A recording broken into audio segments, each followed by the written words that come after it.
So turning that kaleidoscope, right? Is it just our perception and our perspective, or is there actually an energy and a power inside of us that we can harness to change it, if that makes sense? Well, you are the one holding this kaleidoscope of your life, dear. You see, we want to tell you what a good day for God is. A good day for God is when Trey realizes he doesn't need God, because Trey grabs hold of the kaleidoscope and shifts it and shifts it and shifts it and shifts it until he finds exactly the fantastic view that lights him up and gives him joy, you see. And he sees himself as this beautiful burst on the cosmic stage of something that can never be recreated again or recaptured, but it's to be thoroughly enjoyed and relished as a pleasure in the moment. You see, it is you. You are all those fractals of you, when God is shining through them, are exquisite and can never be recaptured again. How do we Mm. realize that though, right? Like how do we know we're turning that kaleidoscope? Like we come here, right? And we live in these bodies and we live in these stories, and then we start learning about um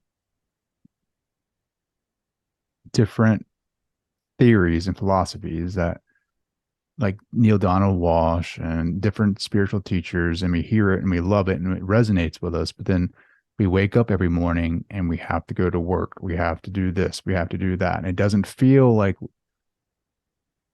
a very high vibe way to live, right? So, how do we tap more into that? How do we live our lives more at a high vibration and realize that we are a part of Mhm. that? Good. Let's answer that. What a great question. Well, you see, all of it's a big setup for the glory of you coming forth. You see, there are some who have the, you might call it, privilege of living withdrawn hermetical life, maybe in an enclave or in a place where there's little required and they can simply meditate and focus on spiritual pursuits and so on. But for you, my dear, it is ever more challenging, and it is the life that you have at this moment is an acceleration, you see, because isn't it harder to find God in the changing of a baby? Or the getting up when it's still dark to the sound of an alarm, and so on. But if you can find God in these spaces, you have truly experienced God and the being of God. And you will find that little by little, as you keep yourself in the moment and you give yourself with love to the task that's in front of you, and you keep holding in your imagination the vision for where you are headed, you will feel it shift and shift and shift, and it will shift.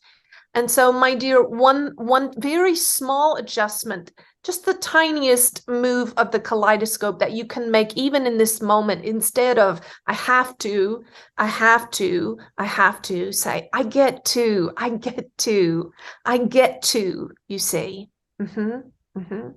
And it's all very temporary. It seems like perhaps it's a pattern or a rut that you won't get out of, but we will tell you that it's not true. You, my dear, are headed for beautiful things.